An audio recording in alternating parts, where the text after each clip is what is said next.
एकामागून एक शिवसेना पक्ष आणि चिन्हाबाबतच्या सुनावण्या सुप्रीम कोर्टामध्ये पार पडतात। कपिल सिब्बल हे ठाकरेंच्या बाजूने युक्तिवाद करतात। निवडणूक आयोग सोडलं नाही किंवा मग विधानसभा अध्यक्षांनी अपात्रतेचा निर्णय कशा पद्धतीने एकतर्फी लावला या मुद्द्यावर बोलणं सोडलं नाही। सरन्यायाधीशांचा प्रत्येक प्रश्न आणि कलम परिच्छेद सगळ्या घटना सांगून कपिल सिब्बलांचं उत्तर। उभा महाराष्ट्र या सुनावणीकडे बघतोय, कारण जसं मी म्हटलं, सोशल मीडियावर एक असं चित्र तयार झालंय की तुम्ही गल्लीतल्या शेंबड्या पोराला सुद्धा विचारा शिवसेना कोणाची आहे, तरीही लोक त्याचं उत्तर देतील। मात्र ज्यावेळी आपलाच पक्ष आणि आपलाच चिन्ह आपला आहे हे सिद्ध करण्यासाठी ठाकरेंना सुप्रीम कोर्टाच्या गेल्या 4 वर्षांपासून पायऱ्या झिजवाव्या लागल्या, तारखांवर तारखा पाडाव्या लागल्यात, युक्तिवाद करावा लागला। 1.5-2 तास कपिल सिब्बल न थांबता, कुठेही न पॉज मारता आपली सुनावणी पुढे नेतायत, आपला युक्तिवाद सरस ठरवतायत। आणि त्यामुळे या सुनावणीकडे गेल्या अनेक दिवसांपासून महाराष्ट्राचं लक्ष आहे। ही सुनावणी प्रामुख्याने शिवसेना पक्षाची घटना आणि आमदार अपात्रता या 2 मुद्द्यांवरच फिरली तर फिरू शकते। निवडणूक आयोगाने 1999 ची घटना गृहीत धरली।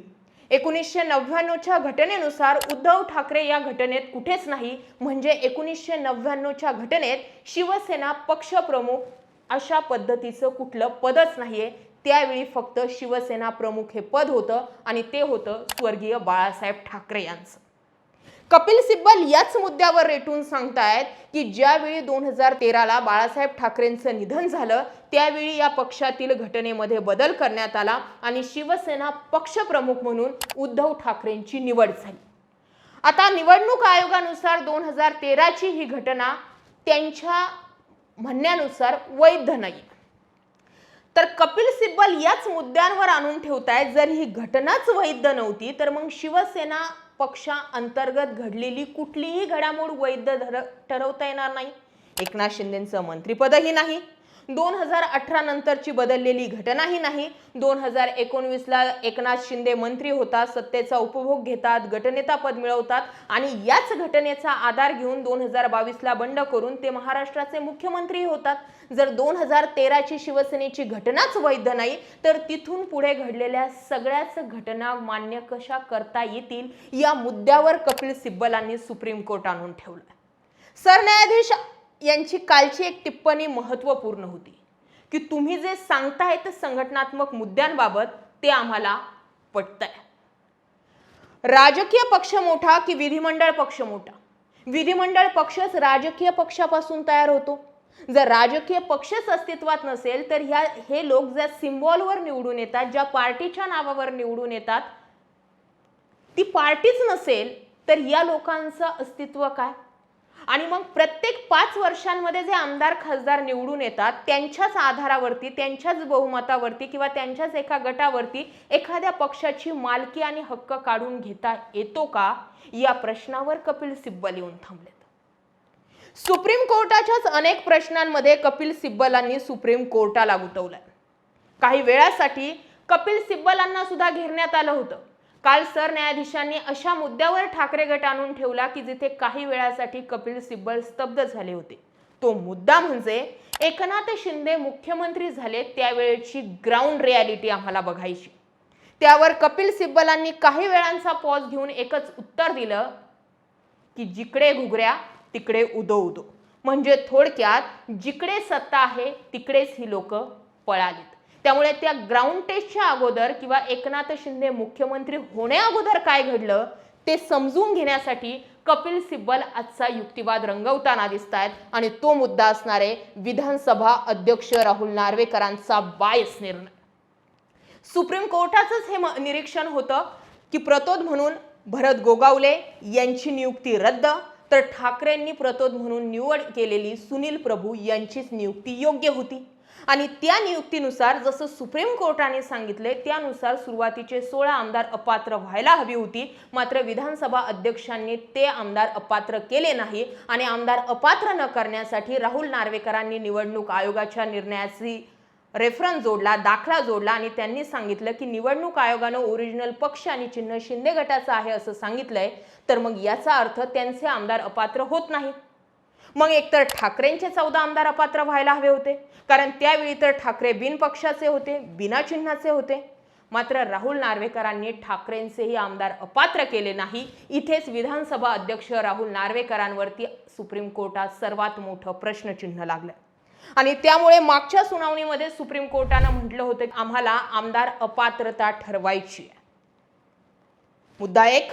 मुद्दा 2, सुप्रीम कोर्टानं हेही सांगितलंय की आम्ही आता जो काही निर्णय घेणार तो निर्णय भविष्यासाठी लागू असणार. याचा अर्थ धनुष्यबाण हे चिन्ह एकतर गोठवलं जाईल किंवा मग राजकीय पक्ष की विधिमंडळ पक्ष सर्वोच्च न्यायालयाच्याच म्हणण्याप्रमाणे राजकीय पक्ष सर्वोच्च मानला गेला तर उद्धव ठाकरेंकडे धनुष्यबाण हे चिन्ह येईल. आता एकनाथ शिंदेंच्या बाजूने फक्त नीरज कौल किंवा आणखी 2-4 वकील युक्तिवाद करत नाही. एकनाथ शिंदेंच्या सुप्रीम कोर्टाच्या सुनावणीमागे महाराष्ट्र राज्याची सत्ता, केंद्रातील महाशक्ती आणि एकनाथ शिंदे असे मिळून लढतात. तर इकडनं फक्त कपिल सिब्बल आणि उद्धव ठाकरे एवढेच 2 व्यक्ती लढताना दिसतात. त्यामुळे सुप्रीम कोर्टाला जे न्याय व्यवस्थेचं दैवत मानलं जातं त्या सुप्रीम कोर्टामध्ये जे तराजू आहेत ते तराजू सारखे राहणार की एकनाथ शिंदे आणि महाशक्ती समोर हे तराजू झुकणार असे प्रश्न आज सध्याला सोशल मीडियावर सुरू आहेत. त्यामुळे आजची आमदार अपात्रतेची सुनावणी 1999 ची घटनाच वैध आणि 2013 आणि 18 ची नाही, तर मग त्या घटनेतून मिळालेले लाभ सगळे रद्द करा आणि असंही आणि तसंही एकनाथ शिंदेंना काहीच मिळत नाही जर तुम्ही त्या घटनेचा रेफरन्स जोडला तरी.